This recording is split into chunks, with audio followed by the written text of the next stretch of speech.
Como vocês sabem, o versículo é conhecidíssimo de todos, né? É uma advertência que Josué fala aos filhos de Israel, né? E eu vou me basear somente naquela palavra que Josué fala. Ele diz naquela citação, ele fala, né?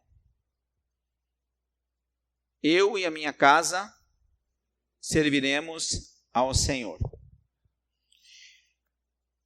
Por que essa advertência de Moisés? Por causa que eles estavam morando no país, na região que Deus tinha dado para eles através de Abraão. Deus tirou a descendência de Abraão de lá, levou ela até o Egito, permaneceram 400 anos no Egito. Deus levou ela, tirou eles do Egito, usou poderosa mão, fez todos aqueles milagres. Eles ficaram 40 anos no deserto pela sua incredulidade. Poderiam ter entrado antes. E quando Josué está terminando, aquelas pessoas que têm aquela ordenança, que têm um pulso realmente firme, um pulso que sempre está pensando, está sempre orientado para as coisas do Senhor, nós vemos exatamente que o livro seguinte, chamado Juízes, nós vamos ver como o povo de Israel, ele se perde por falta, às vezes, de liderança. Mas eu queria me ater especificamente a Juízes, capítulo de número 6. O irmão Zeide, dias atrás, falou sobre esse homem, e eu quero abordar ele de uma outra forma, especificamente dizendo aos irmãos que a soberania de Deus, ela é impressionante. Mesmo nos momentos mais difíceis, ou seja, quando a população está totalmente idólatra, tem outros deuses que servem. Nós gostamos dos deuses do mundo. A Ferrari, Lamborghini, as bolsas das Louis Vuitton, o Chanel número 5. Mas isso não é idolatria? Né? Nós gostamos do nosso Instagram, onde lá nós nos debruçamos sobre a palavra de Deus. No Instagram, né? Dificilmente nós fazemos isso. Então, lá no capítulo de número 6 do livro de Juízes, eu quero usar esse texto para nós conversarmos sobre a vida de um homem chamado Gedeão e as circunstâncias que Israel estava naquele estado. Do versículo 1 até o versículo número 10, do capítulo 6 do livro de Juízes, o povo está oprimido. Os filhos de Israel, versículo 1 diz assim: os filhos de Israel, porém, fizeram o que era bom aos olhos do Senhor, e maus aos olhos do Senhor, e o Senhor os entregou na mão dos midianitas por 7 anos. Então, ficou bem claro que Deus era o que tinha entregado, ou seja, o povo de Israel estava sobre a ordenança de Deus, e eles estavam fazendo o quê? A Mana acabou citando o capítulo de número 11 de Deuteronômio, é isso, né? Se vocês obedecerem as minhas ordenanças, vocês serão meu povo, né? Vocês vão viver bem. Mas se vocês não obedecerem as minhas ordenanças, eu vou entregar vocês aos outros. Deus sempre avisa. Como o povo de Deus que hoje nós somos, quem é nascido em Cristo Jesus, é hoje o povo de Deus. E o Senhor os entregou na mão, prevalecendo o poder dos midianitas contra Israel. Fizeram os filhos de Israel para si, por causa dos midianitas, as covas que estão nos montes e as cavernas e as fortalezas. O povo que era para ser a voz do Senhor, agora se escondia nas cavernas, nos buracos. Por quê? Porque ele era um povo que se afastou de Deus, e Deus pegou e pesou a mão sobre eles. Sempre que Israel semeava, subiam contra ele os midianitas, os amalequitas e também os filhos do Oriente. Contra eles se acampavam e destruíam o produto da terra até chegar a Gaza, ou a chamada faixa de Gaza, que hoje que vocês conhecem, onde estão lá os filisteus lá. Ou nós chamamos hoje de... Não deixavam mantimento, ovelhas, bois, nem jumentos em Israel. Subiam com seus rebanhos, tendas com um enxame de gafanhotos. Eram todos tão numerosos que não se podia contar, nem a ele, nem aos seus camelos. Entravam na terra para destruir. Olha, só os judeus plantar alguma coisa, só os judeus ter alguma coisa, os midianitas iam lá e sequestravam tudo. Por quê? Porque Israel estava longe de Deus. Essa é a realidade. Nós gostamos de estar com as benéficas do Senhor, mas a gente não gosta de ser fiel a Deus. Assim se enfraqueceram tanto que a presença dos midianitas, que os filhos de Israel chamaram o Senhor. Bateu o desespero agora? Bateu. Clamaram eles ao Senhor por causa dos midianitas. Enviou-lhes o Senhor um profeta que lhes disse: assim diz o Senhor, o Deus de Israel, lembrando de toda a cadeia.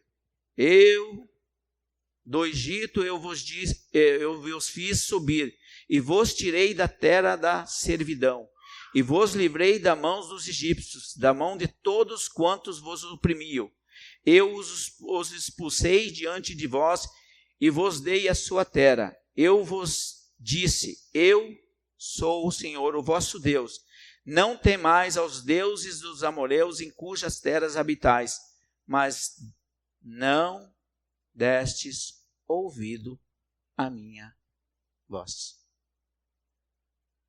Quantas vezes a gente não dá ouvido a Deus e exatamente faz o contrário do que Ele pede? E queremos que Deus seja uma espécie de bênção na nossa vida. Israel estava num estado deplorável, numa nação que até nós, quando fazemos o estudo de fase 1, ficamos indignados. Todo mundo diz: como é que pode um povo ser assim, né? Tão obstinado, não aceita nada que Deus faz, vê Deus fazer os milagres e é obstinado e é desse jeito. É a razão que eu e você também somos obstinados. Porque quando Deus trabalha, Ele quer mostrar. Então Israel, ele estava à mercê dos povos outros. Por que Deus faz isso? Porque Deus às vezes usa os outros povos que são caídos para quê? Para endireitar seus filhos. Não precisa ir até lá, mas eu quero lembrar aos senhoras e senhores o livro de Abacuque, me veio ontem na mente, né? Gosto muito do livro de Abacuque. Ele está entre Apocalipse e Gênesis ali, tá? Em algum lugar por ali. Tá? Acho que vocês devem saber por onde fica, né? Então, no livro de Abacuque, só para citar, o começo do livro de Abacuque é uma queixa de Abacuque com Deus, em relação à prosperidade dos ímpios, né? Que diz assim: por que fazes ver a iniquidade e a opressão, destruição e violência? Estão diante de mim há também contendas e litígios e suscitas. Por isso a lei se afrouxa, a justiça não se manifesta, o ímpio cerca o justo, a justiça é pervertida. Espera aí, mas é século... Que século é esse aqui? Não é igualzinho agora? A justiça não está pervertida? O ímpio cerca. Por quê? Porque Deus, ele permite que se manifestem as coisas ao nosso redor para que a gente, às vezes, até veja o que está acontecendo. Israel era um povo realmente extremamente obstinado. Toda a nova geração entrava nesse ciclo. Então Deus estava dizendo: vocês não ouvem a minha voz. Aí Deus vai fazer o quê? Na sua grande soberania, na sua grande desejo, vai pegar um cara de uma tribo de Manassés, da menor família, que estava dormindo dentro de um lagar. Estou mentindo já, comecei de novo. Não é isso.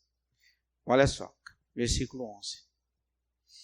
O anjo do Senhor veio e assentou-se debaixo do carvalhal que está em Ofra, que pertencia a Joás, ou Abiasrita, onde Gideão, seu filho, estava malhando o trigo no tanque de prensa de uvas para esconder-se do midianita.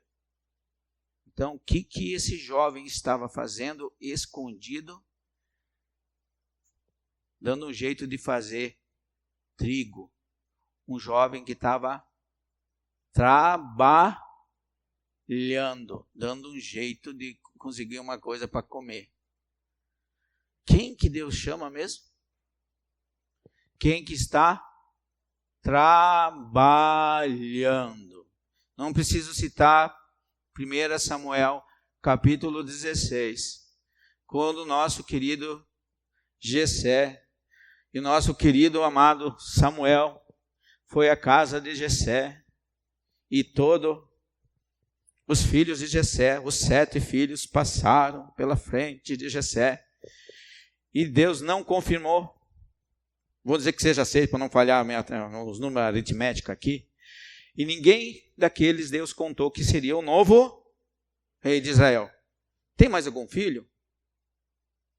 Ah, sim, peraí, tem um rapaz que estava cuidando de umas ovelhas lá no... Manda chamá-lo. Enquanto ele não vier, nós nem vamos comer.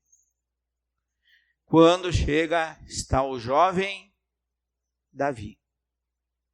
Ruivo, de 1,80 m aproximadamente, né? É este o escolhido. O que o Davi estava fazendo da sua vida? Trabalhando. Então o anjo se assenta e vai conversar com Gideão. A primeira conversa que Deus quer fazer com Gideão é porque Israel, ele já está cheio de postes ídolos, de altares. O que é um poste ídolo? Pensa num poste de luz aí, tá? Poste ídolo é aquele que é mais alto do que largo.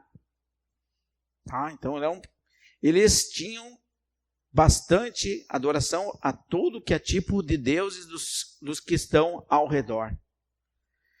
E a primeira coisa, quando o anjo do Senhor apareceu, o versículo 12 do capítulo 6 diz assim: apareceu a Gideão e lhe disse: o Senhor é contigo, homem valente.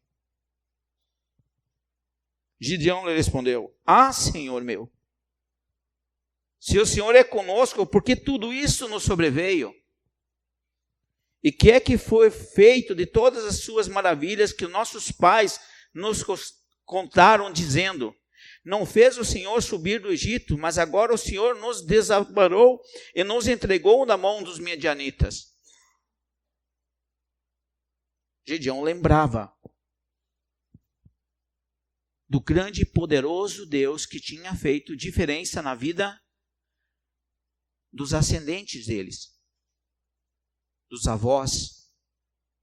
Aqui vem a pergunta: quando eu e você se convertemos a Cristo Jesus, fomos convertidos a Cristo Jesus, fomos transformados de um homem natural em um homem espiritual, nascemos de novo, as nossas lembranças ficam, a gente fica gravado. Até alguns irmãos gostam de dizer: tem me faltado o primeiro amor. primeiro amor passa, irmãos. Mas a vontade de levar a palavra tem que continuar sendo persistida no coração dos vossos irmãos. Por que o Senhor entregou nós aos midianitas? O anjo do Senhor não vai retrucar o jovem Gideão. O Senhor olhou para ele e disse: vá nesta tua força e livra a Israel da mão dos midianitas. Não te enviei eu? Deus veio e fez o que com Gideão? Foi Gideão que foi até Deus? Ou Deus veio até Gideão? Isso.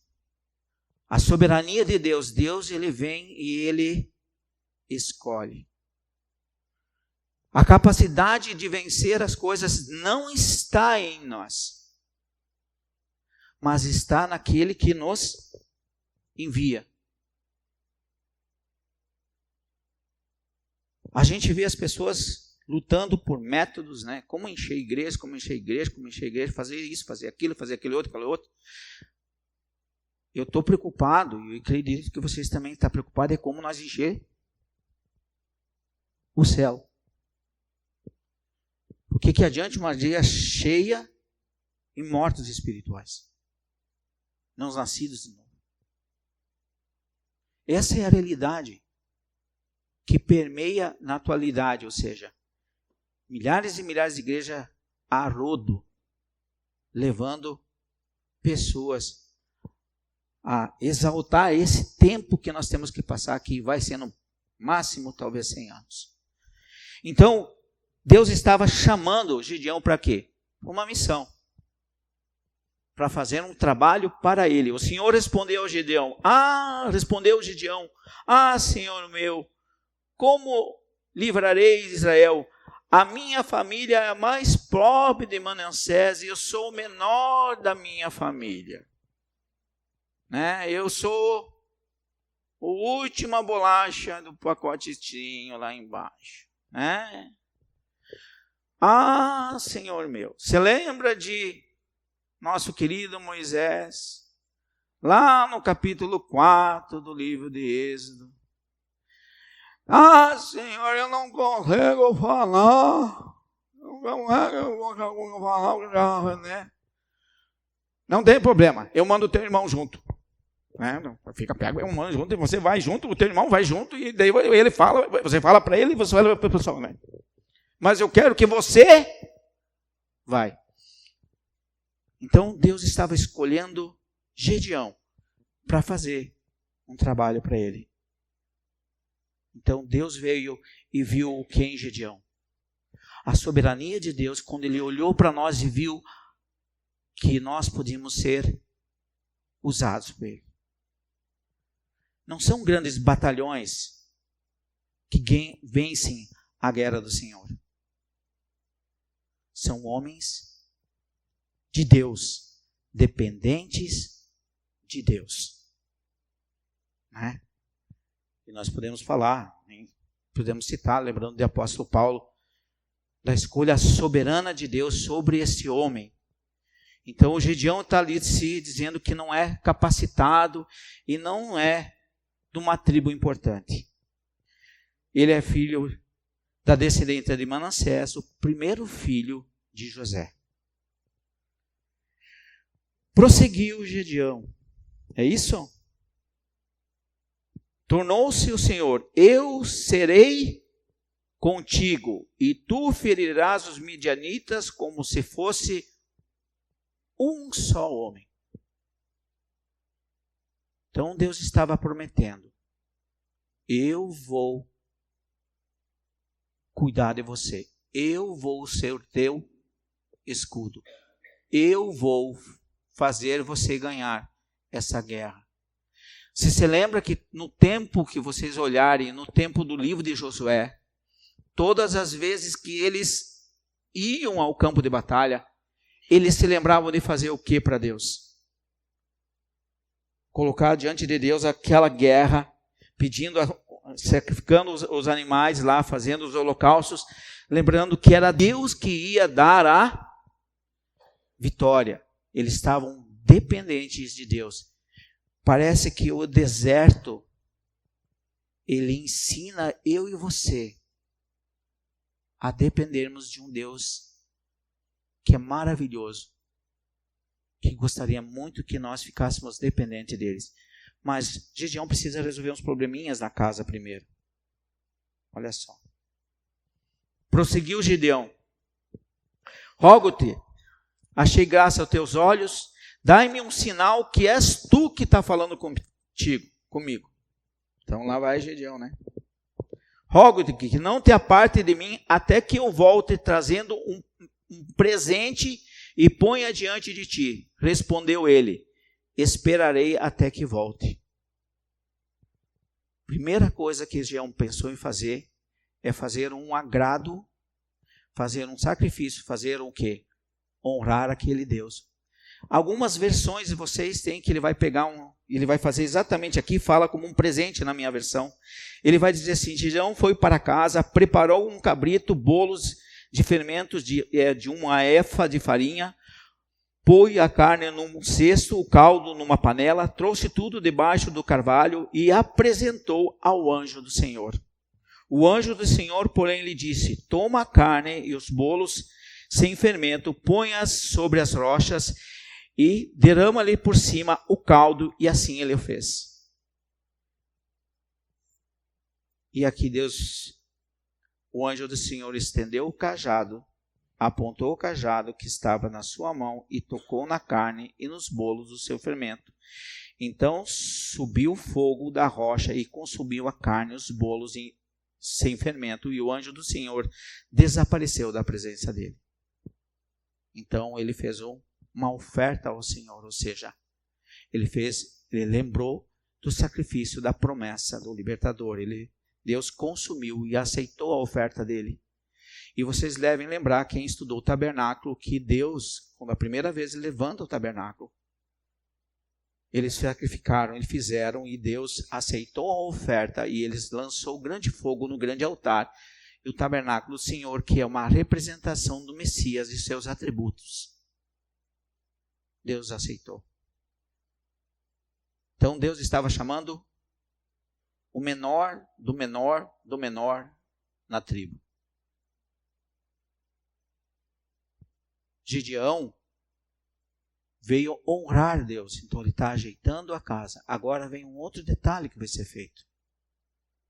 Então, a primeira coisa, ele estava honrando o Deus, dizendo assim: aceita a minha oferta, Senhor. E Deus aceitou quando a queimou. A palavra anjo do Senhor vem de um termo que nós usamos, os teólogos gostam de usar esse termo, que nós chamamos de teofania.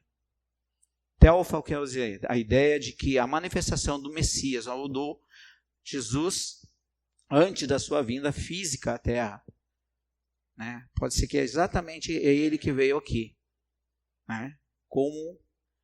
E queimou a oferta, porque ele quis agradar Deus, não agradar em si um anjo, porque senão nós estaríamos com outro problema, nós estávamos sendo idólatras. O próprio Gideão estaria sendo isso, ok? Independente disso, então Gideão viu que o anjo do Senhor e disse: ai de mim, Senhor Deus, que vi o anjo do Senhor face a face. E ele ficou com medo de ter visto quem? Deus. Porque se eu e você vêssemos Deus no estado que nós estamos, nós morremos. Somos fulminados. Por causa que o nosso excesso de pecado é tão grande que Deus não pode estar na presença de pecado. Mas como assim? Mas você não é salvo, não está tudo certo? Mas a nossa natureza caída, e isso me lembra Isaías capítulo 6. Quando ele vê os serafins de 6 asas louvando a Deus de dia e de noite, e Isaías é chamado ao ministério quando Deus pega e manda um anjo pegar uma tenaz, uma brasa e purificar a boca. Eu sou um homem de lábios impuros, de um povo de impuro, né? O reconhecimento da servidão dos servos do Senhor. Reconhecem que são diante de Deus impuros. Não se acha um bolachinho do pacote. E é uma realidade isso. Quando você se aprofunda na palavra de Deus, você cada vez se reconhece mais e mais de que realmente Ele é infinitamente melhor, infinitamente superior, infinitamente mais gracioso do que você imagina. Você está vendo um Deus que está preparando um homem, mas ele precisa ajeitar a casa desse homem primeiro, porque aqui é que vai começar a história da outra parte. O Senhor, porém, lhe disse: paz seja contigo, não temas, não morrerás. Então Gedeão edificou um altar ao Senhor e lhe chamou: o Senhor é paz, ou seja, Shalom. O Senhor é a minha paz. Então Deus veio trazer paz ao coração de Gedeão. Talvez a gente precise de ter aquela paz que excede todo entendimento, para que Deus nos console de outras coisas que eu e você precisamos estar lutando no mundo perdido que está aí fora. Até o dia de hoje está o altar em Ofra dos Abiasritas.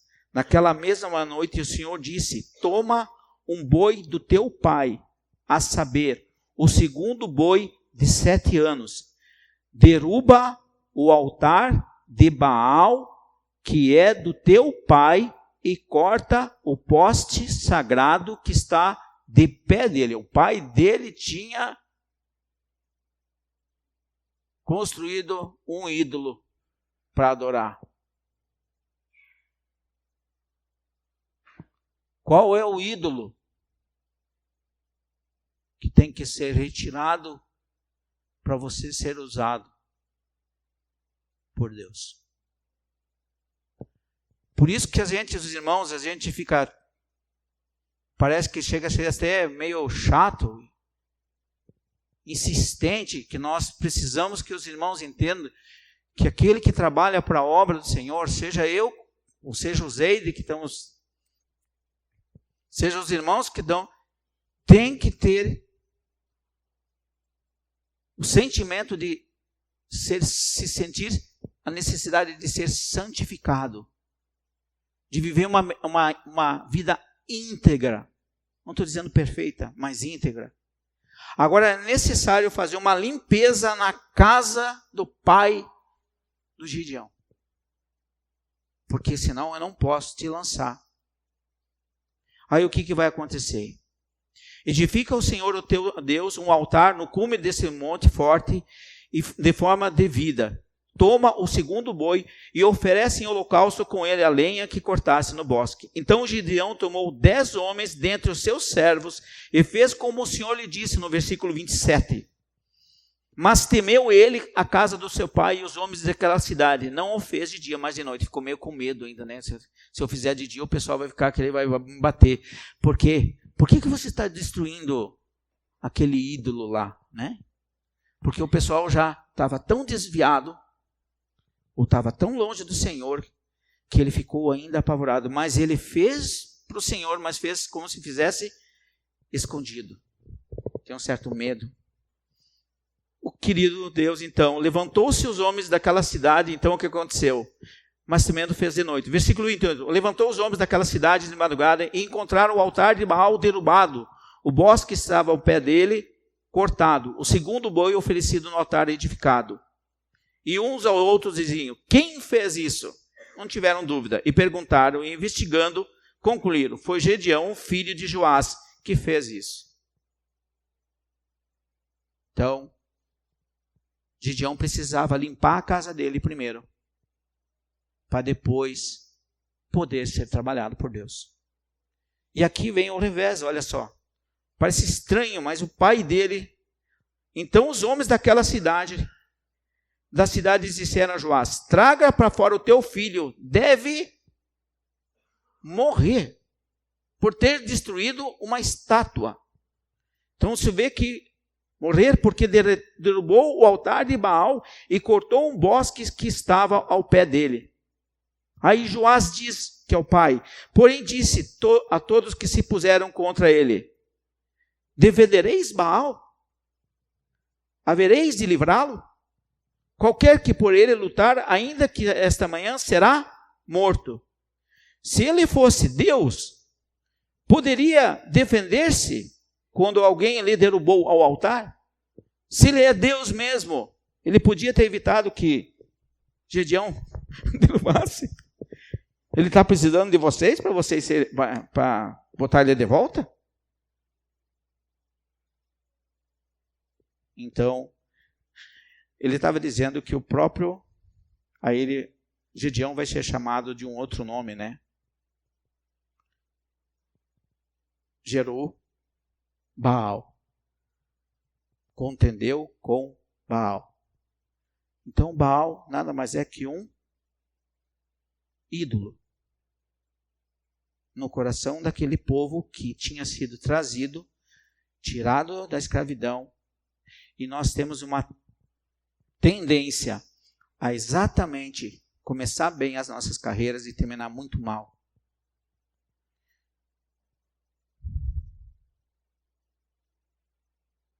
Pelo que naquele dia chamou Gedeão de Jerubbaal, diz o versículo 32, disse Baal, contendeu contra ele porque derrubou o seu altar. E todos os midianitas, amalequitas e os filhos do Oriente ajuntaram seus exércitos, atravessaram o Jordão e se acamparam no vale de Jezreel, ou o vale de Megido, se você quer saber o outro nome.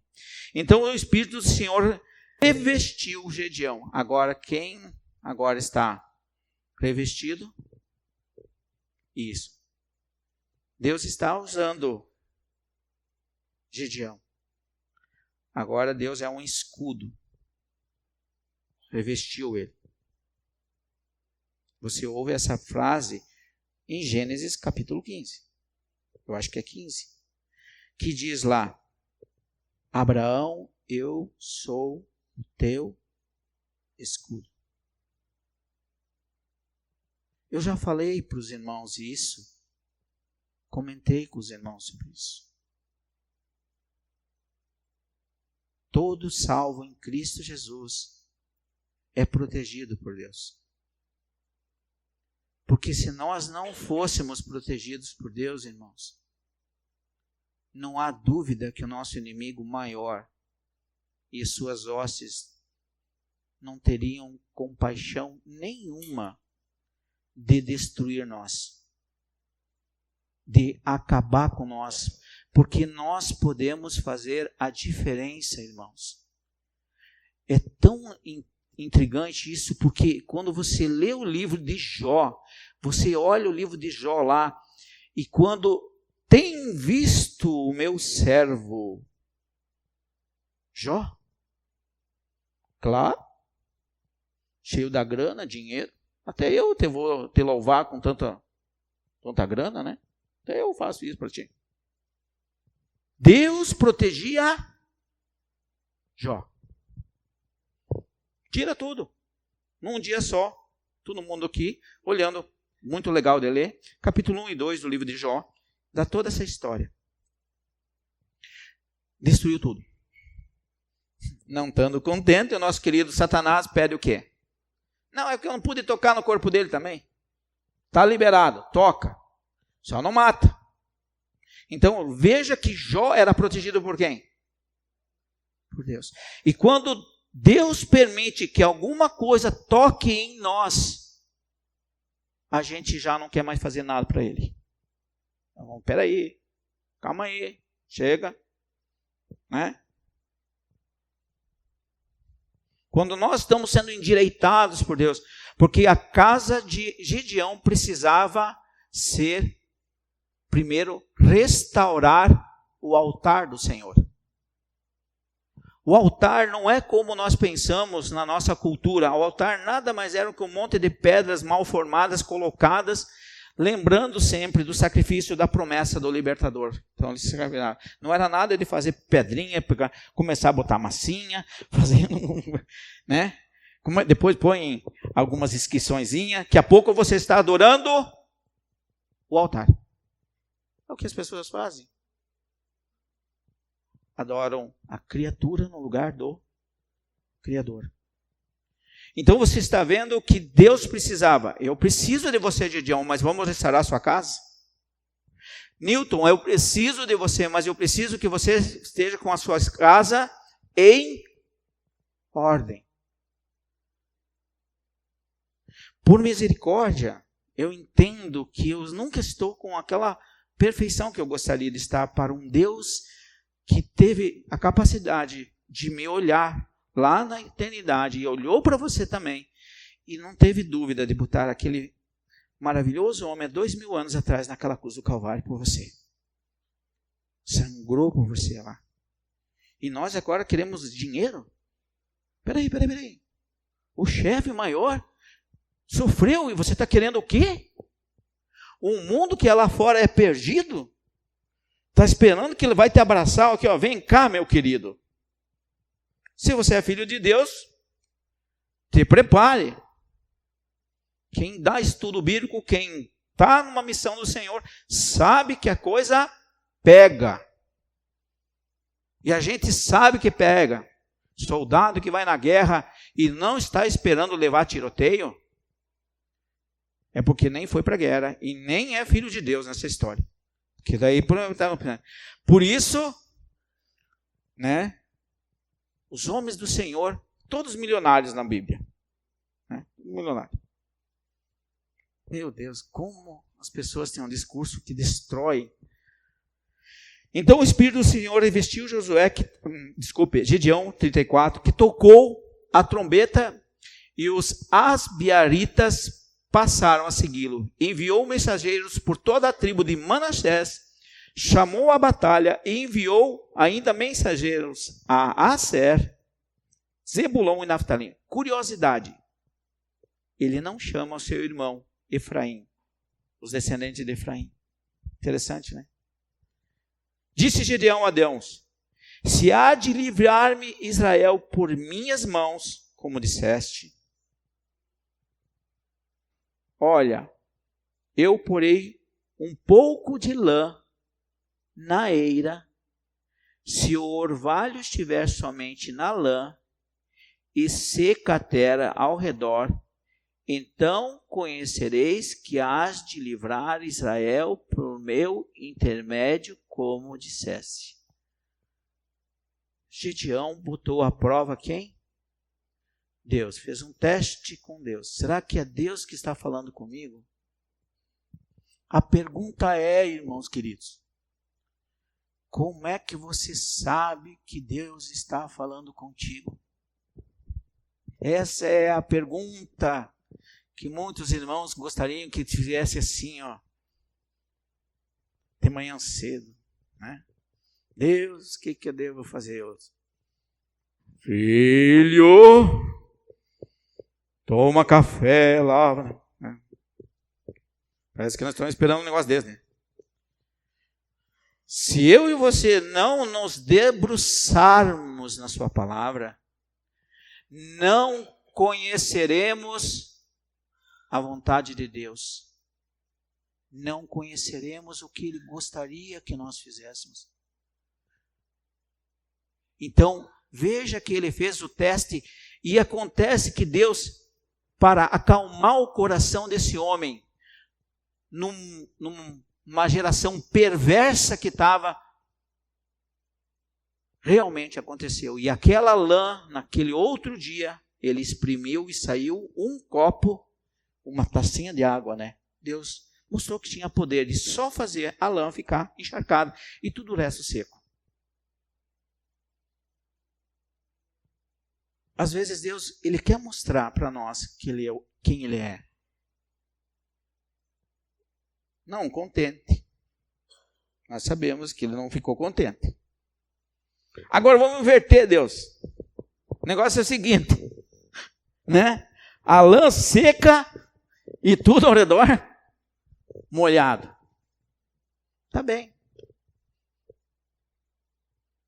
Estava lá, a lã seca. Agora você está ciente que sou eu? Agora você se acalmou? lembre-se, Deus estava usando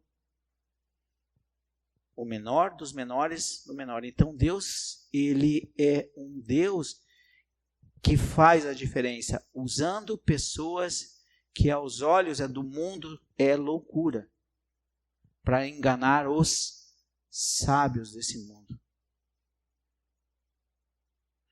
Acho muito legal a frase que foi falada por aquele jovem cego de nascença, lá nos textos do Novo Testamento, que não me lembro onde é que está agora de cabeça.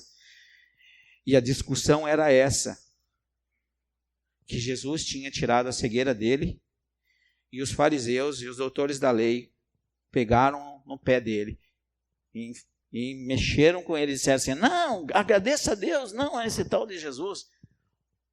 Não sei de nada, mas quem foi esse tal de Jesus que me resolveu foi, né? Não, né? Eles ficaram revoltados, porque eles não consideravam que Jesus era o Messias, o enviado. Pode alguma coisa de Nazaré vir? Parece que nem leram Isaías 9, 1 e 2, né? Ele vai trabalhar na Galileia dos gentios. Vai viver lá. Porque eles não acreditavam que um profeta da parte de Deus, ele vai nascer, hein? Ele nasceu. Então Deus, ele usou esse jovem aqui e disse mais Gedeão a Deus, não se acenda contra ti a minha ira, permita-me, lá no 39, falar outra vez, rogo-te que não mais vezes me faça a prova com a lã, rogo-te que só a lã fique enxuta e que toda a terra haja orvalho. E Deus assim o fez, aquela noite. Só a lã estava enxuta e sobre toda a terra havia orvalho. Deus fez para ele, para entender que era ele mesmo, fez. O capítulo 6, ele está preparando Gedeão para uma batalha, para um serviço específico. Gedeão mostra que ele estava trabalhando. Deus pega as pessoas que trabalham. Gedeão sabia de onde ele tinha vindo e sabia a circunstância que ele estava passando e questionou Deus. Eu vou enviar você, Gedeão. Gedeão precisava orar a Deus, fazer as ofertas ao Senhor, lembrar da grandeza de Deus. Como Abraão fez no capítulo 18, quando nos carvalhais de Manré, Deus se apresenta com 2 anjos e ele sacia a fome do Senhor e avisa que aqui 1 ano terá um filho. Gedeão precisava ajeitar a casa do pai dele, tirar os postes ídolos, os ídolos que estavam estrovando a relação dele com Deus. E aqui que eu gostaria de abordar de novo. Quais são os pecados ocultos que os irmãos acabam levando para suas vidas, né? As coisas que você e Deus sabe e que você precisa tomar uma decisão e começar a abolir isso da sua vida, para que Deus use você, observe o que você está ouvindo.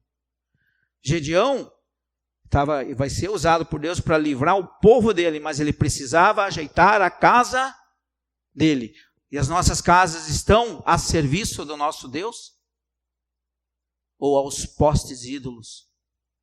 Aos nossos desejos pessoais que nós temos que colocar lá, encher aquela casa de tralhas? Os desejos pessoais, afinal de contas, Deus tem que me servir. Como é que é o negócio? Deus me servir? Então, tem algum problema, né? Por isso que a maioria das religiões não é Deus que está lá. É o outro. Moreno alto, bonito e sensual. Né? Lúcifer. Enchendo eles de coisas para parecerem serem de Deus. Revelações. Sal grosso. Espada de São Jorge. Galho de arruda, inteira a Bíblia, no alicerce da casa, daí vai proteger. Aí quem trabalha com construção aproveita já essa dica, né? Gente de Deus, né? O nível, eu às vezes acho que Satanás ele está sentado num trono e cai de dar risada assim, nossa, como essa gente é burra, quer dizer, inteligente, né? Cai de dar risada, ele vê como são os seres humanos, a imagem e semelhança de Deus são fantoche na mão do diabo, achando que são os últimas bolachas do pacote. Mas tinha mais. Mas eu não quero entrar no 7, mas eu quero dizer o que o 7 diz. Capítulo 7. Então, a sua casa está ajeitada? Você está sendo santificado? Você está andando com Deus? Você está trabalhando e Deus, quando Deus te chamar, ele estava escondido dentro de um lagar, que nada mais é que um bacião gigante feito de madeira, lá batendo o trigo dentro para ninguém ver. Quem é os mais antigos sabe como é que colhia o trigo antes do passado, né? Com a foice lá e botar no chão, né? Os humanos sabem, né? Eu sei que alguns aqui não desceram da arca, mas era quase por ali, né?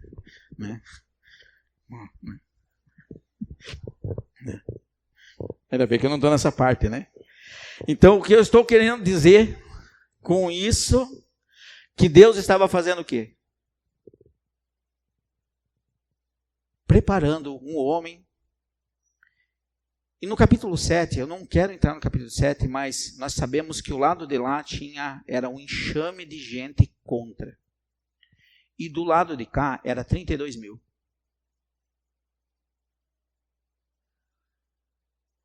E Deus manda Gedeão, tira esses. Tirou 22 mil covardes. Porque a maioria é covarde mesmo. Acho que foi 22 mil a primeira pancada. Não me lembro o que o mano falou, mas é mais ou menos isso. Depois ele manda que só aqueles que pegavam a água e tomavam, né, ficasse. Só foi 300. Só fica com esses 300. Do outro lado é um enxame de abelha de tanta gente. Contra. E Gedeão é revestido por Deus e ele vai ao acampamento e descobre que Deus, eu vou entregar eles nas tuas mãos. Irmãos queridos, quem é que entrega as pessoas para nós ouvir o Evangelho? Deus. É um Deus que faz toda a obra. Por favor, eu e você são uma enxada, a foice, alguma coisa nessa. Afie essa enxada. Seja uma enxada limpa. Seja um homem respeitoso, seja uma mulher de Deus. Aí o que acontece aqui, né? Gedeão divide eles em 3 grupos e eles só fazem barulho ao redor daquela gente toda. Com o famoso, que tinha um coisa e uma trombeta, diz que eles se mataram todos sozinhos lá, né? Deu um pavor e se mataram. Foi 150 mil que morreram. Se eu não me engano os números por aí. Se eu estiver mentindo, tira da conta aí, divide por 2, né? Mas é acima de 100 mil.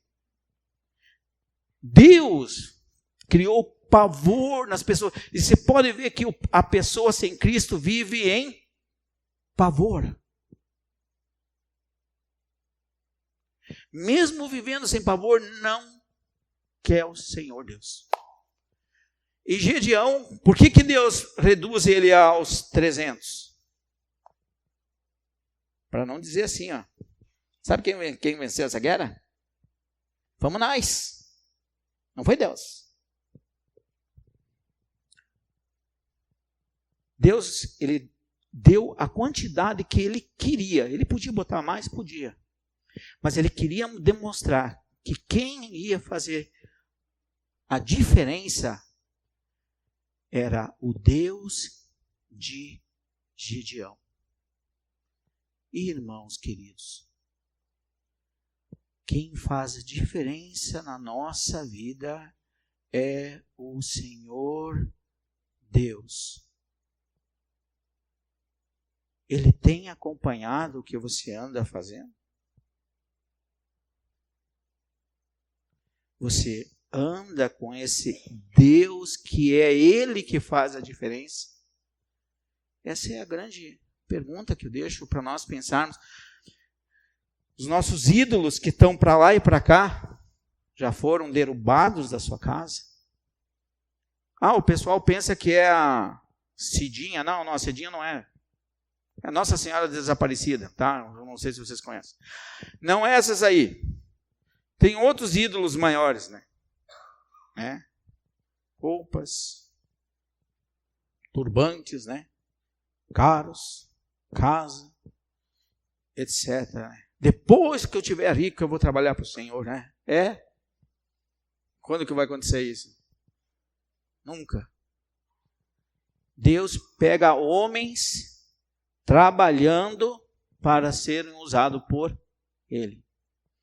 E Ele deixou só 300 para que Israel não se sentisse orgulhoso, mas que foi um Deus que usou só 300 homens e destruiu os medianitas. Provavelmente era o encerramento dos 7 anos da escravidão que eles tinham sido colocados. Eu gosto muito de Gideão por 2 motivos. Porque depois Efraim, seu irmão, reclama com ele, né? Por que não me chamou também? Eu queria ter ido lutar. É bem assim, né? O cara está trabalhando na obra do Senhor, fazendo o serviço do Senhor, daí o cara está lá adiante, né? Por que não me convidou para trabalhar também? Se voluntaria, desgraçado.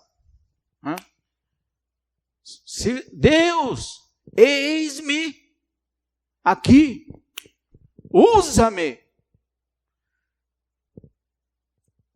Mas se tiver perengue no caminho, eu não quero. É o que nós acabamos fazendo. Não queremos sofrer nada, queremos tudo. A geração de baixo teor de nicotina. Ou como é que a gente... Nutrela, né? Nutrela. Geração Nutrela. Doeu, para com isso. Não está certo. O nosso poderoso e maravilhoso Jesus morreu na cruz por você, irmão. Você pode sofrer. E é honroso sofrer por ele. Quiseram fazer de Gideão também rei. Pronto, eu ganhei a guerra, né? Me proclamem rei. Ele não quis, está lá no capítulo 9, não vou entrar no mérito. Ele não quis, porque Deus tinha convidado ele para fazer aquele serviço. E às vezes a gente acha que entra e virou uma dinastia, né? O neto vira pastor, os filhos vão virar pastor, o fulano de tal vai virar pastor, só da descendência. É isso que a gente vê nas igrejas por aí, né?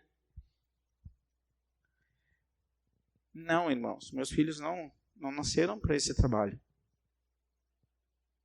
Outros irmãos, por isso que eu acho maravilhoso, você pode ver que na rara exceção, você pode ver que nem os filhos de Samuel foram desagradáveis a Deus. Deus não aceitou eles na linhagem depois, não serviram nem como sacerdote direito. Vão ser eliminados porque também vendiam suas sentenças, por causa que aprenderam com o profeta Elias, que também ensinou mal os seus filhos. Então, Gideão sabia que era aquele trabalho que ele tinha que fazer ao Senhor.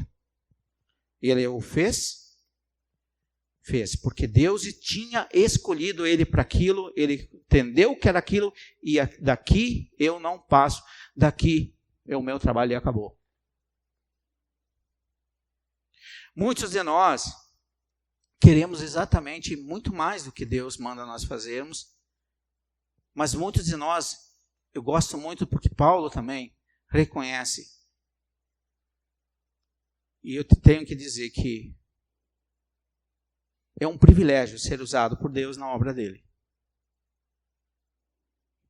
Eu gostaria que os irmãos entendessem que é um privilégio Deus tem encontrado você. Demonstre. Limpe sua casa. Limpe sua vida. Deus gosta de homens e mulheres santos, submissos a Ele. E esse Gideão não quis mais nada do que fazer aquele serviço que Deus tinha feito. Ele foi humilde o suficiente para entender que ele não tinha criado.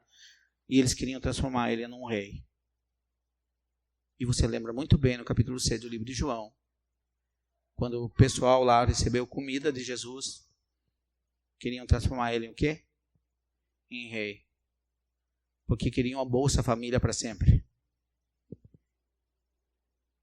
Teria que acabar com a Bolsa Família, mas as pessoas não entendem. Esse é um vício humano, o tadismo humano, que nós estamos numa era do tadismo, né? Deus mandou nós trabalhar. Quem não trabalha, não coma. Não venho mais nessa igreja, acabou. Eu sei que não ia estar, não, entendeu? Né? Entenderam o recado, irmãos? Pense sobre o assunto que Deus permitiu que nós ouvíssemos hoje. Se disponha ao Senhor. Pare de deixar Deus por último nos seus trabalhos. Porque Gideão deixou para trás o trigo dele e foi fazer a obra que Deus mandou ele fazer. Testou Deus e tudo que amava? Testou. Deus mandou ele limpar a casa dele, mandou limpar a casa. Né? Nós queremos trabalhar com Deus sujos e imundos. Não é por acaso que o apóstolo Paulo cita em Tito e em 1 Timóteo. O homem que deseja, principal, boa obra almeja, tem que ser marido de uma mulher, ter os filhos de disciplina e coisa e tal, porque tem que ser um homem honrado, tem que ser uma mulher honrada. Meu Deus, quando a gente fala isso, parece que tem um teleporte naquela porta ali, esquecem tudo dali para fora. Né? Parece que aí volta ao normal lá fora. Não pode ser assim, irmãos. Vamos ser um Gideão e fazer pelo menos o que Deus convidou nós para fazer. E depois chegarmos à conclusão de que Gideão falou, poderia ter falado também. Toda a honra, toda a glória é merecida ao Senhor. Amém?